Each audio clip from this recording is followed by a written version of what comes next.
ईमानदार लकड़हारा की कहानी बहुत समय पहले की बात है। एक गांव में एक गरीब लकड़हारा अपने परिवार के साथ रहता था। वह रोज सुबह गांव के समीप स्थित जंगल में जाकर लकड़ियां काटता और उसे बाजार में बेचकर पैसे कमाता था। इस तरह उसकी और उसके परिवार की गुजर बसर चल रही थी। एक दिन वह जंगल में नदी किनारे लगे एक पेड़ डीएच की लकड़ियां काट रहा था। अचानक उसकी कुल्हाड़ी उसके हाथ से छूटकर नदी में जा गिरी।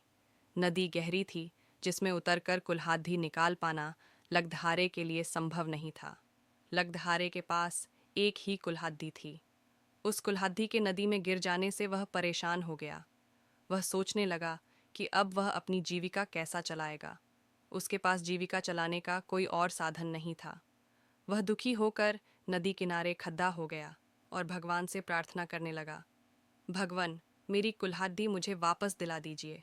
लकड़हारे की सच्चे मन से की गई प्रार्थना सुनकर भगवान प्रकट हुए। उन्होंने उससे पूछा, पुत्र, तुम्हें क्या समस्या है? लकड़हारे ने कुल्हाड़ी नदी में गिरने की बात भगवान को बता दी और उनसे याचना की कि वे उसकी कुल्हाड़ी वापस दिला दें। उसकी याचना सुनकर भगवान ने नदी के पानी में हाथ डालकर एक कुल्हाड़ी बाहर निकाली। वह कुल्हाड़ी चांदी की थी। भगवान ने लकड़हारे से पूछा, पुत्र, क्या ये तुम्हारी कुल्हाड़ी है? लकड़हारा बोला, नहीं भगवान, ये मेरी कुल्हाड़ी नहीं है। भगवान ने पुनः अपना हाथ पानी में डाला। इस बार उन्होंने जो कुल्हाड़ी निकाली वो सोने की थी। उन्होंने लकड़हारे से पूछा, पुत्र, क्या ये तुम्हारी कुल्हाड़ी है? लकड़हारा बोला, नहीं भगवान, ये मेरी कुल्हाड़ी नहीं है। भगवान बोले, इसे अच्छी तरह से देख लो, ये सोने की कुल्हाड़ी है। क्या वास्तव में ये तुम्हारी नहीं है? नहीं भगवान, लकड़हारा बोला, सोने की इस कुल्हाड़ी से लकड़ियां नहीं कटती। ये मेरे किसी काम की नहीं है। मेरी कुल्हाड़ी तो लोहे की है।